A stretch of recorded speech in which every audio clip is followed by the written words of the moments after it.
by law must be very sensitive to this. Client trust account by nature involves monies that belong to a client or a third party, or to the attorney in part too, but the fee could be in there as well. So anytime you're dealing with the client trust account, you must do so in a careful and scrupulous way. And if you're helping to close the check, you have to gather information about the client trust account and try to ascertain if there's any rightful. And then again, the third thing is just try to find out whether you have closed files and records and where they might be stored. So, I want to speak for a moment about the wisdom of having a file destruction policy. And the reason why you should go through the trouble of doing this is, as I mentioned, as a counsel to the administrator, I've often been involved in circumstances where I've had a phone call with something like this. A woman will call me and say, my husband practiced law for 30 years, he retired 7 years ago, he died last month, and I'm just closing his estate. And I want to know what to do with 200 boxes of documents in the garage or in the basement. And it's a real headache and a pain for the family and others. So I urge people to have a plan in place and to inform the client of the plan and have a procedure to destroy files and records once they reach a certain age. And as I mentioned earlier, the reason for taking care with the destruction of the files is because they often contain very sensitive information. Let's see. And I would also inform the client of the file destruction program at the beginning of the representation. It's something you might include in the engagement letter. It reminds them of the fact both that if you're a sole practitioner, that you've made arrangements for someone else to review your files if a contingency arose, and that it's your intent to destroy files and records after the closure unless the client requests them back. Some of the elements of a file destruction plan would be, first, as I mentioned, to inform the client of it. Second, keep closed files separate from pending files. It's just good organizational skills and it helps minimize the risk of getting items confused. Third, at the moment the representation ends, the attorney who's responsible for the file ought to review the file, the contents of the file, and at that time you could do the following things. Just ascertain if there's anything in the file that belongs to the client or that came from the client, in which case you ought to return it to the client and avoid the problem of the client asking a year later for some documents or records. Also, when the representation has just ended, you probably still have a good address for the client. And people are very mobile these days, and if you try a couple months later, they may have moved, and getting a hold of them may be more difficult. Fourth, the document destruction plan should make a record of the name of the client and the last known address of the client and the purpose of the representation. And it's those type of things that you have to maintain in a log so that if a new client were to come through the door, you could screen for potential conflicts of interest. And it's, you got to have a plan in place for that, otherwise it could be very difficult. And also, to keep a notation of when the representation ended will assist you in determining when the file has been closed for 7 years or 10 years, so it can be put in line for the file destruction program. And as I mentioned, take care to destroy the files in a way so that the information is protected and that the client information doesn't get into wrong hands. In summary, then, I would suggest that you prepare in terms of file destruction program, you should prepare an engagement letter that identifies the purpose of the representation, the basis of the fee, and inform the clients of the document destruction program. And if you are solo, inform the clients of your plan for a succession. While this may not pertain so much to workers' comp attorneys, there is the Will Depository Act I want to bring to your attention. This act can be useful for attorneys who are acting as executors of an estate of a deceased attorney, and it provides that if an executor or an attorney discovers a long-lost will where they're unable to locate the testator, they may present the will to the Secretary of State. Secretary of State has a procedure to make to record the fact that the will, the name of the testator, and the last known address of the testator, and they seal the will, so the will is not public record, but the index maintained by the Secretary is public record. And the hope is that a family member or others might find a lost will or otherwise. And this could help if you're helping someone to close an estate and make use of that provision. And the citation of that is 15 ILCS 305/5.15. Now, in the second portion of this program, I want to talk for a minute about the aging of the legal profession nationwide and in Illinois in particular.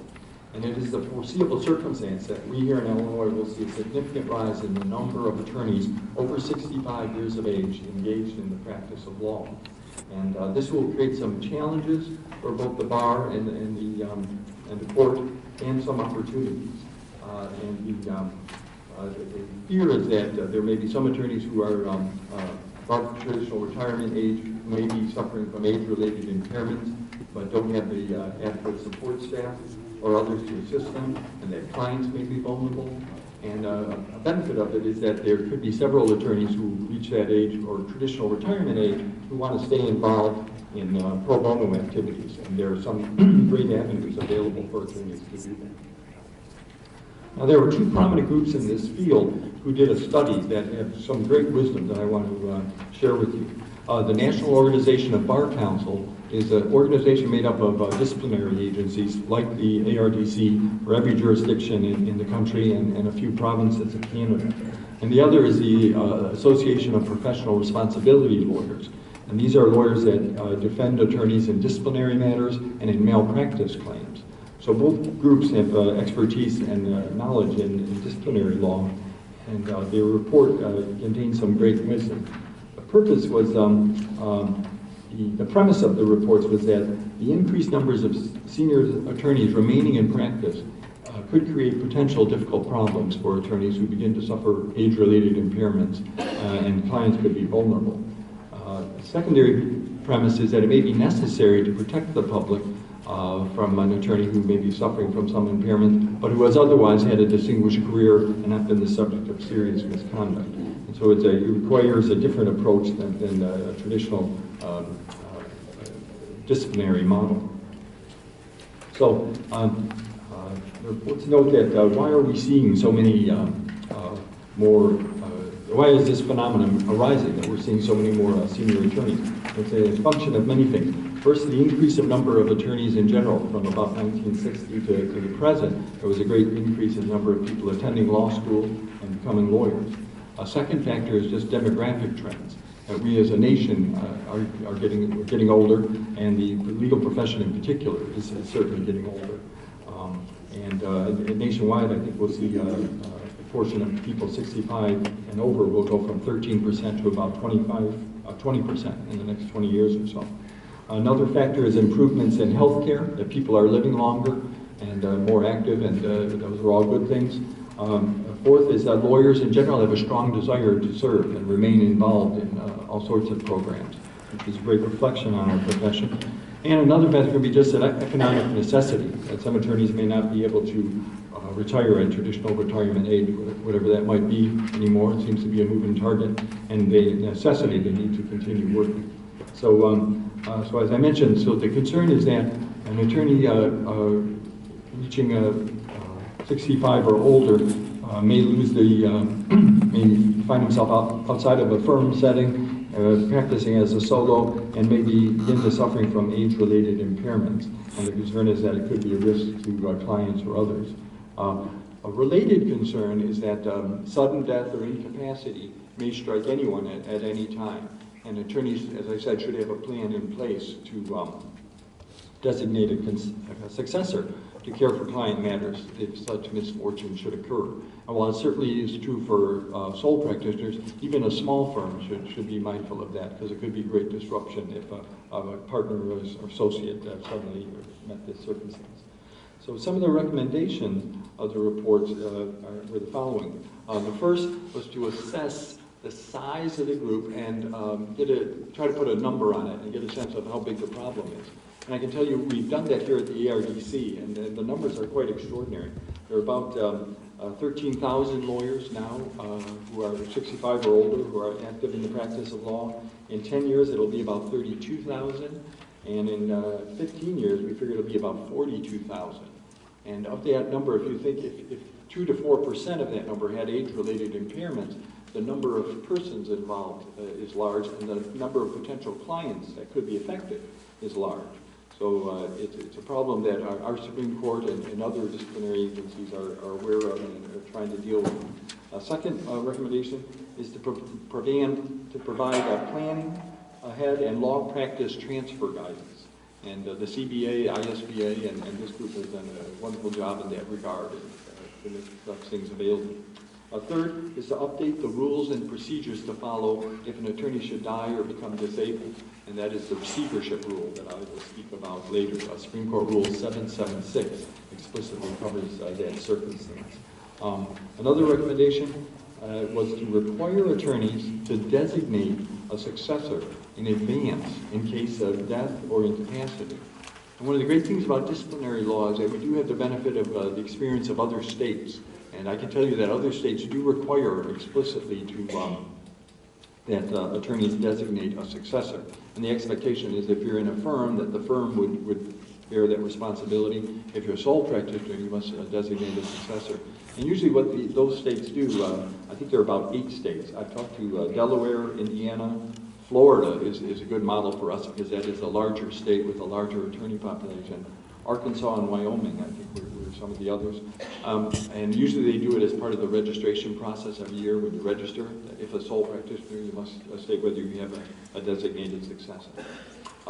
Another recommendation of that was to develop CLE programs to provide, promote and educate attorneys on designating a successor and succession planning.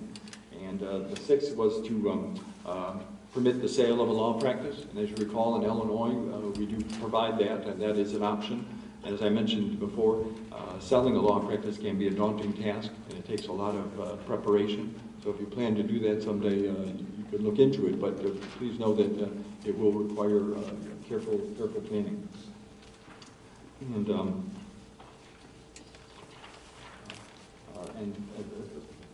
And also, the report suggests the need to develop appropriate responses to attorneys with age-related impairments. And in this regard, there is a dilemma or a problem that often arises. For example, as you recall, pursuant to the Himmel Rule, Rule 8.3, that if an attorney is aware that another attorney is engaged in misconduct, serious misconduct, they have a duty to report that without regard to the age or condition of the attorney.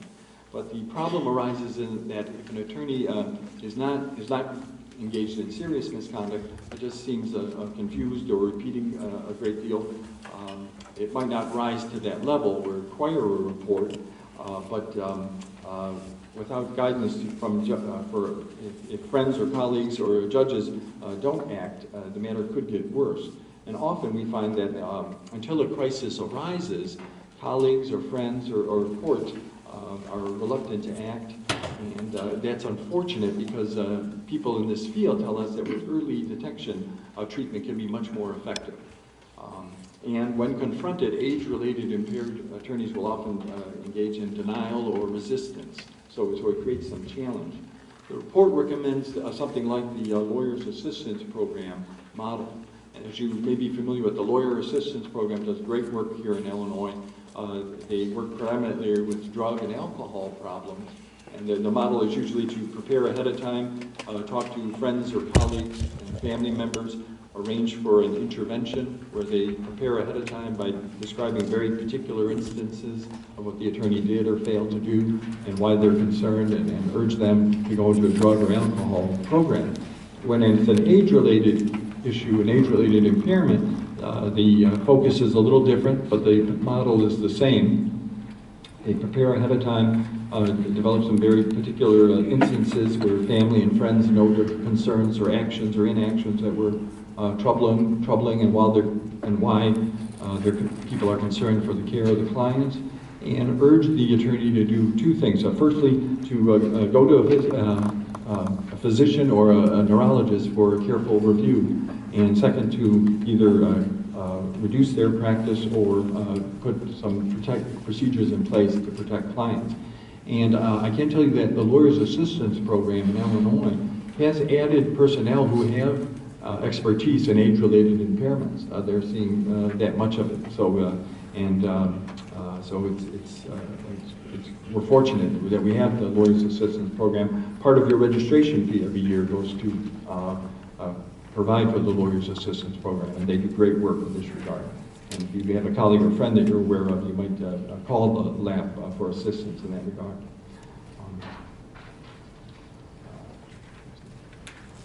And also later the NOBC and April organizations issued a second report, sort of a few years afterwards, noting some best practices that they saw emerge. And some of those were the following: to identify attorney with age-related impairments by different means, to encourage self-reporting of attorneys, and to engage in more educational programs. And in this regard, there's a couple I want to bring to your attention. The state of New Mexico has a great program where they have a neurologist talking to an attorney about some of the phenomenon of age-related impairments and what to look for, and suggestions about how to proceed. And Florida is really a leader in this area. They've even developed an online questionnaire that of questions to evaluate whether a friend or colleague may be suffering from age-related impairments. And that's available as well. We're looking into programs like that to deal with this problem. Another recommendation was to encourage senior lawyers to engage in mentoring of younger lawyers if they are able. And in this regard, Illinois Supreme Court Rule 756, which is the rule you recall that concerns registration status. Every year when you register, you're doing so under the rubric of 756. There was a particular carve-out to allow for attorneys who are retired or inactive status to continue in the practice of the law, provided it's limited to a pro bono, or the auspices of a pro bono program. And the reason why our court did this was to allow for an avenue for an attorney who's otherwise retired or inactive to continue to be involved in pro bono work. As you recall, if you're retired or inactive status, you may not hold yourself out as licensed to practice law, but there is this one in particular carve-out to encourage senior attorneys to continue to be involved. Another recommendation was permanent retirement status. And as you may recall, the Supreme Court allows for permanent retirement status, but only in circumstances where an attorney has engaged in minor misconduct. It's not available if an attorney has engaged in a conversion or a criminal misconduct, but it's meant to be a particular carve-out to recognize a circumstance where an age-related impairment may have caused an issue or a problem for clients. The coming senior tsunami, as some call it, while it creates some challenges, will also create some opportunities, and it will create an opportunity for bar associations and other groups to tap into the talent of lawyers who might still want to be involved, and it can be a great avenue to do so. And let me also say that if you review the annual report, every year the ARDC produces an annual report in April of every year, and one of the things we track is when you register in the fall, you must note, you're asked whether you've engaged in any pro bono work or activity, and we gather that information in the aggregate, just in general, and the amount of pro bono work lawyers provide in Illinois is truly outstanding. It's extraordinary. There are extraordinary amounts of time and devotion of money as well to that cause, and it's a great reflection on our profession. We don't get the credit for it that we deserve, but it's there, and they note that. I wish to speak for a moment about one recommendation of the report, and that was for designating a successor. As I told you, that Illinois does not yet have such a rule, although we are looking into it. I have talked to other jurisdictions about it, and I can tell you that what I've learned from interviewing them is that the rule is not the panacea some make it out to be. Number one, it's difficult to enforce the rule, and number two is you cannot compel the designated attorney to complete the task of closing the practice. For example, Florida told me that they, as I said, they have a designated successor rule, and if you're a sole practitioner, you must designate a successor when you register. They had a circumstance where a lawyer died suddenly, a sole practitioner, had an active practice, and they were concerned about clients. They saw that there was a designated successor, and they called the designated successor and learned that while he knew the lawyer, excuse me, they really hadn't spoken about the succession plan in quite a while. And bear with me this one.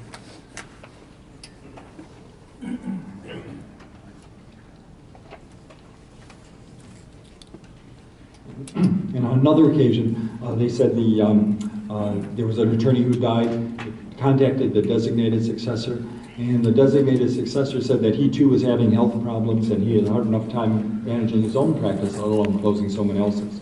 So the rule is not not the magic bullet some make it out to be, but the result, or the best result, may be to just encourage lawyers for their own self-interest and to avoid civil liability and headache for their families. They have such a succession plan in place. And the ISBA recently assembled a special committee to examine just this topic. And I happened to, was asked to serve on that committee, and that committee is deliberating now and will send a recommendation to the ISBA probably by the June annual meeting. But we're going to be asking the court, or asking the ISBA to consider such a thing. So I'd like to speak for a few minutes now about the things you can do to avoid receiving a charge from the administrator of the ARDC. And I know that nobody likes to receive a charge from the administrator of the ARDC. Let me just also say that if you work in workers' compensation, you're often dealing with clients who are very stressed and difficult circumstances, and so you will draw a lot of charges just by the nature of the beast. But there's some things you can do that I want to share with you. First, the attorney-client relationship has a beginning, a middle, and an end, and you want to focus on good habits for each one of those. First, things you should do at the beginning of that relationship involve a couple things. In this regard, Rule 1.5 is crucial, and I tell lawyers that's the rule that concerns fees. And I think it's a good idea to review Rule 1.5 about once a year or so, just to reread it, because I tell you, there's great wisdom in there, and it can go a long way to avoid a lot of headache. Rule 1.5a, for example, prohibits a lawyer from charging an unreasonable fee or unreasonable amount of expenses. Also, Rule 1.5 describes the factors to consider regarding the reasonableness of the fee. And I won't read them all to you, but I just note that a couple of them are time and labor involved, the novelty of the matter, the preclusion of other employment, if you accept it, and the customary fee in the locality. So, and the time limitations imposed by the representation. So Rule 1.5 is very flexible, and it uses a reasonableness standard. But there is still a duty to be true and accurate regarding the fee, and I know the Workers' Compensation Commission requires a written attorney-client agreement form, which is you must be scrupulous to comply with also. Rule 1.5b suggests that an attorney have a writing for any representation. Let me tell you, as counsel for the administrator, I always tell lawyers that they should always use a writing. And it can be simple, something as simple as a letter after the fact saying that this letter will confirm our understanding, and it should note the purpose of the representation and the rate and basis of the fee. Because oftentimes clients will have unreasonable expectations about what a lawyer can do for them or what the representation might entail. I have a friend of mine who does malpractice defense for legal malpractice insurers, and he tells me that they always insist that their clients have a written retainer agreement and a termination letter. That's just best practices, and you want to get that habit. Paragraph C, as you recall, is very important in that it provides covered circumstances for a contingency agreement. And as you recall, the contingency agreement must be in writing, so you have to always invoke that. Rule 1.2 is a rule that's often overlooked, but there's something that can be useful in there. If you have a circumstance where an attorney or a client wants to retain your services for a limited purpose. Rule 1.2 is entitled Scope of Representation and Authority between client. Between the client and lawyer. Rule 1.2 is useful, and an attorney may limit the scope of the representation if the limitation is reasonable and if the client gives informed consent for that purpose. And our Supreme Court expanded the use of that provision a few years ago. And also, informed consent is a term of art that is explicitly mentioned in the terminology section, with some committee comments on it as well. So it can be very useful if you have a difficult client or if you have a client that just wants you to read one or two particular tasks. To avoid receiving a charge, you should have some good habits at the beginning of the representation by using an engagement letter, noting the purpose of the representation and the rate and basics of the fee. And as I mentioned, it's probably a good idea to include the construction policy of the firm, of the client, as a record of being aware of. Now I want to talk for a moment about maintaining a good attorney-client relationship. Rule 1.4 in this matter seems like an obscure rule and not very important, but I can tell you in this area it means very much. Rule 1.4, paragraph A notes that a lawyer shall keep a client reasonably informed about the status of the matter and promptly comply with reasonable requests for information. So you do have a duty to communicate with your client, and also please note the reasonableness standard. And we do recognize that sometimes clients have unreasonable expectations about that, but a prudent lawyer should communicate with the client and have procedures in place to answer clients in that regard. Also, if the client is particularly problematic or is calling a lot, a letter could help too, by sending a letter noting that you're waiting for additional information or the matter is proceeding and you will keep them informed. Contemporaneous letter to make the record of that you have to communicate.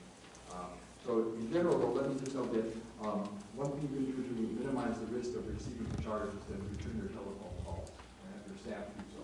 Because the annual report reflects every year that one of the leading causes of charges submitted to the administrator is a failure to communicate. So you can go a long way to reducing the risk by simply returning the phone call. And I also know that with workers' compensation clients, you're often dealing with people in very stressful circumstances, and communication is can be a challenge of its own, I'm sure. Rule 1.4 also provides that the lawyer shall explain the matter to the extent reasonably necessary to permit the client to make informed decisions about the matter. And you have to be sensitive to the client. And if you're talking about key terms of a settlement or things, and if you're dealing with a client who may be hard of hearing or difficult, it may be wise to schedule a face-to-face meeting where you can review things more carefully. And it's something you ought to consider and be mindful of, depending upon the needs of the particular client. And now, regarding the end of the representation, I want to say a few words about habits and things to do at the termination of it, when you reach the point where the representation is ended. I want you to imagine that you're at the end of the representation and the representation is concluded. You ought to get in the habit of sending a termination letter. It's a good habit because it will show, make a record of the fact that the purpose for which you were retained has been resolved and you're proceeding no further. Now, sometimes clients could have unreasonable expectations in that regard. With workers' comp, the closing settlement might be sufficient for that regard. Although I remind you that often I've received charges where there's been confusion about paying medical providers, and a letter on that topic might be useful, or a letter to the client explicitly stating what you've done in that regard may be useful. And it's also a good idea to return the files and records that belong to the client and make a record of that for yourself in case they allege later that they didn't. Rule 1.16 is entitled Declining or Terminating Representation. And again, there's great wisdom in that rule, and you ought to review it as well as review the rules of the Workers' Compensation Commission about such things, about notice and getting a ruling on certain things. Rule 1.16 provides that, for example, paragraph A provides that an attorney shall withdraw under the following circumstances. And number one, if the representation will result in the violation of the Illinois Rules of Professional Conduct or other law. Number two, if the lawyer's physical or mental health impairs the lawyer's ability to represent the client.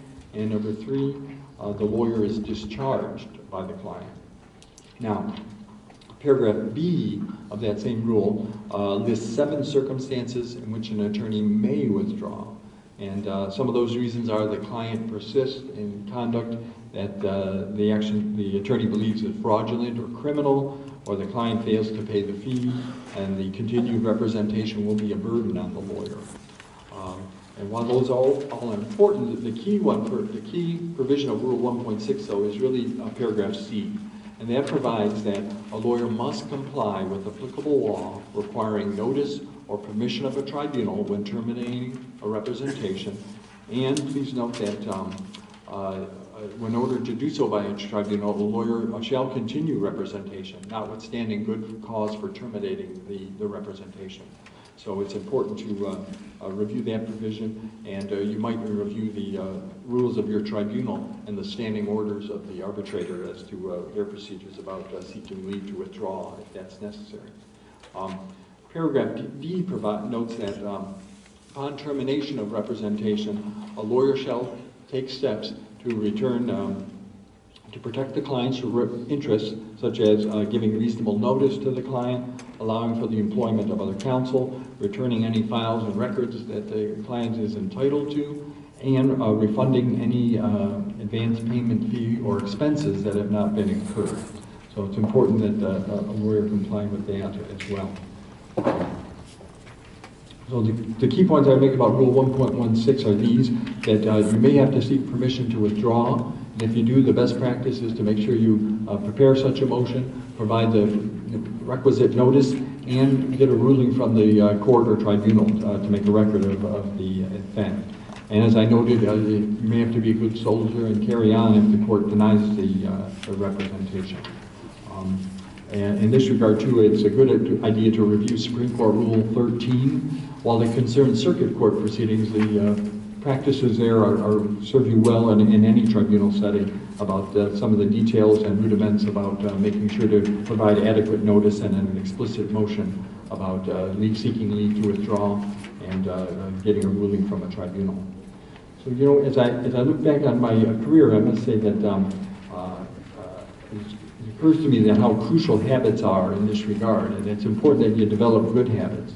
In this light, Aristotle once wrote that excellence is an art won by training and good habits. We are what we repeatedly do. Excellence, then, is not an act, but a habit.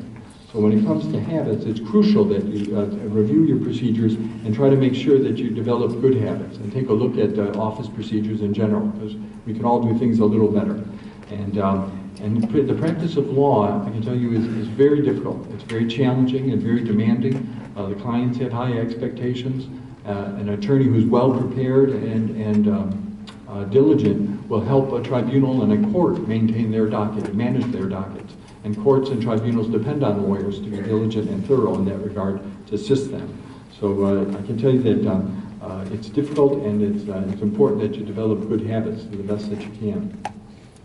I'd like to just say a few words, if I could, about some disciplinary cases involving workers' comp over the last year. And while it's not my intent to disparage or embarrass anyone, but these matters are a public record, and we can even learn something from persons who may have stumbled in their way. The one case was In re Joel Mitchell Bell, and the record shows that Mr. Bell filed a petition to strike his name from the master roll, and he admitted to converting over $364,000 from 8 different clients. And that order was imposed in March of 2017. And another matter was that involving In re Rashish Kanuru, and again, Mr. Kanuru filed a petition to strike his name from the master roll, and he admitted to converting over $700,000, some personal injury claims and some workers' compensation claims. And you know, in this regard, I usually tell lawyers that in order to avoid serious misconduct, if you look at our docket for hearing board matters where there's an actual formal charge of misconduct, it usually involves stealing money or lying to a tribunal or to a client. So don't steal money and don't lie to a tribunal or a client, and you'll probably, everything else is details, and that you could work out. So that just if you avoid those things, and it's just common sense and decency and goodness, and if you avoid those, you'll be fine. In my closing remarks, I'd like to focus for a little bit, if I can, about an innovation that came our way from the Supreme Court, and it's entitled Proactive Management-Based Regulation, or PMBR. And Illinois is the first state in the union to formally require this, and our court was very innovative in this regard. And the what the rule requires is that the amendment requires that attorneys, when they register in the fall of 2018, this year, will have to note that if you're an attorney in private practice who does not have malpractice insurance, you'll have to go through a self-assessment program that involves interactive online educational program. And the programs are already available and they're online as we speak at our website, at the ARDC website. And the notion is that it's just a way to assist lawyers who may not have malpractice insurance to review these programs and note some best practices that they can implement and improve their practice. All information about the self-assessment shall be confidential, except that the attorney completed the program. And so it's something that we'll report about in the aggregate, much like we do with pro bono publico work that lawyers do every year. So the PMBR, this proactive management-based regulation, is a paradigm shift in attorney discipline.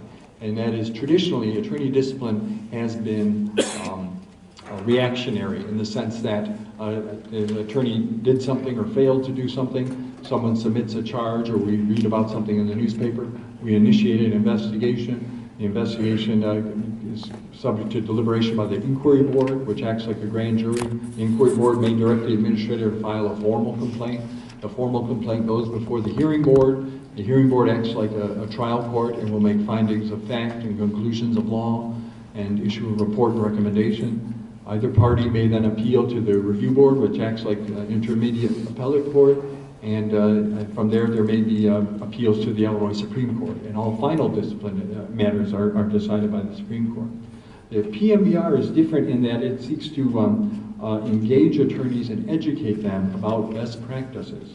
And the idea is that these programs might help attorneys to implement better practices and minimize the risk of receiving a charge and further malpractice claims. I think it will be regarded as a great innovation by the court, and I think it will be regarded as a real important tool for our profession. And its notion is, for example, if an attorney has malpractice, the malpractice insurer will ask certain questions of the applicant to see if they have certain best practices in place so that they can minimize their risk. And the idea behind the PMBR is to have a formal education requirement so that attorneys in that circumstance could have the benefit of reviewing their procedures for best practices in that regard. And as I mentioned, those items are on our website right now. You can check that out under on our website under one of the headings there. Let's see. In closing then, let me just say that you should try to develop good habits regarding practicing of law. And those habits would involve three things.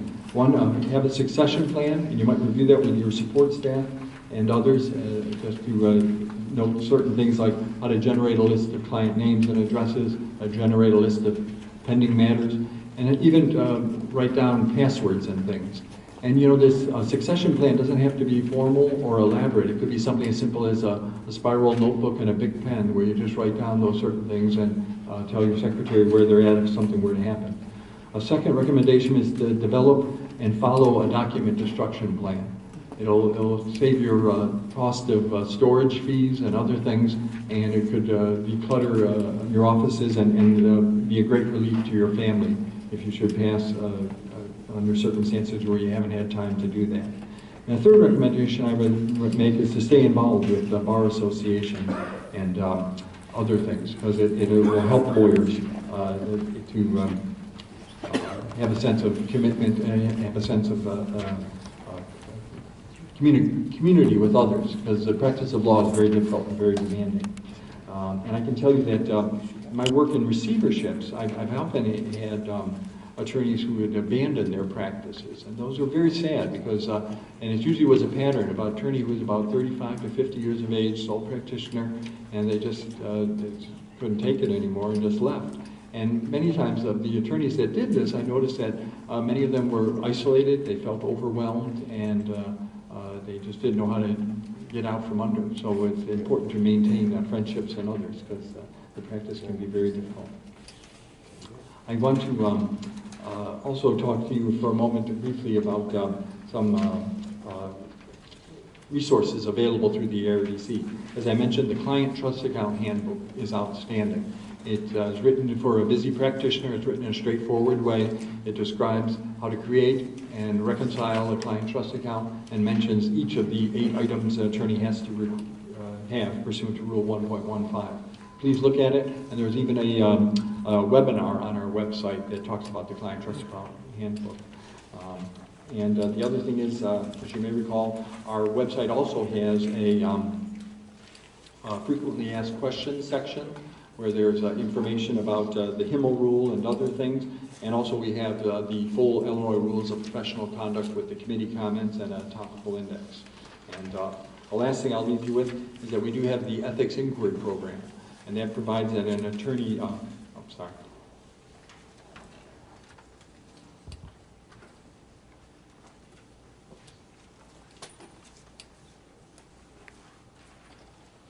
an attorney may call the Ethics Inquiry Program.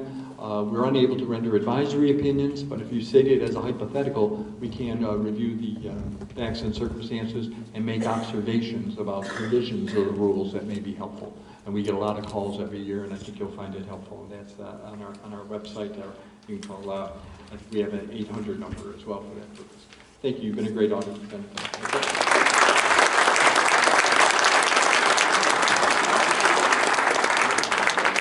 Questions for Mr. Cesario? I have a question. When we're on the other side of one of these cases where a lawyer is no longer able to practice, what should we do? Should we contact the ARDC? Yeah, that's a great question. If you're on the other side and the attorney seems to be in a concern about whether they're able to practice, you can certainly contact the ARDC. And you could also contact the Lawyers Assistance Program. Their contacts are confidential, and you could just describe the circumstances and your concerns. And I think their procedure would be they would gather information about the matter, look into it, and interview some people and determine whether an intervention is necessary.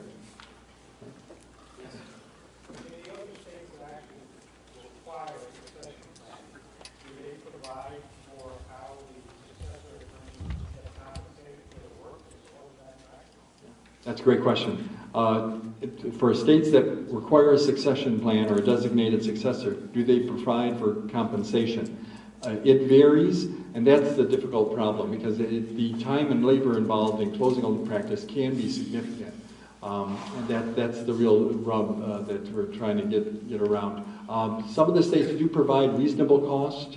Others only provide for extraordinary costs. So it's a mixed bag in that regard. Thank you.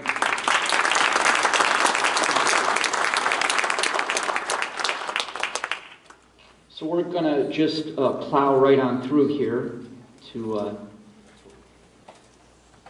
our next segment. So the next segment is going to be the diversity and inclusion segment, and that's going to be presented by Dina Ninfo. And many of us know Dina from her practice here at the work